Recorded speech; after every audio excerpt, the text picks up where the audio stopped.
দেবযানীর জন্য একটা surprise gift এনেছি। কিরে কি করছিস? আর ফোন নিয়ে চলে এসেছে রেকর্ড করতে। একটা গিফট আছে, দেখা। এটা কি? আরে এটা তো তোর সেই স্ক্রুটা যেটা মাথারটা খুলে পড়ে গেছিল। এই ধরনের মজা না আমার একদম পছন্দ না। তো এটা হচ্ছে সেই স্ক্রুটা। মানুষকে বেশি ভালোবাসলে এই হয় যত সব। This is for you.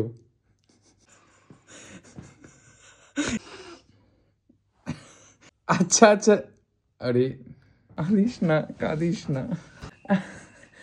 ওকে ওকে, আচ্ছা আচ্ছা ঠিক আছে। আসলে ও এটা কেন এরকম করছে এর পিছনে একটা গল্প আছে। এটা বহুদিন আগে একটা সময় আমি আর অভি যখন আমাদের কাছে কিচ্ছু ছিল না, মানে পকেটে 100 টাকাও ছিল না, আমরা একটা সোনার দোকানে জানি না কি মরতে ঢুকেছিলাম।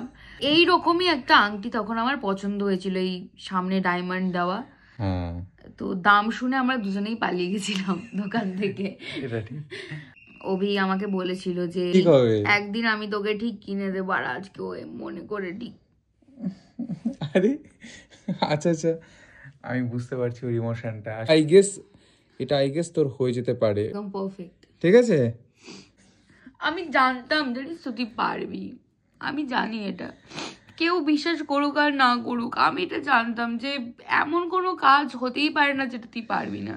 থ্যাংক ইউ তুই আমাকে সবসময় এভাবে ভরসা করার জন্য। অ্যাটলিস্ট এইরকম সাপোর্ট একটা ছেলে পেলে জীবনে অনেক কিছু করতে পারে, এইটুকু আমি বলতে পারি। যে আজকে দেবযানী ছিল বলে হয়তো আমি পেরেছি।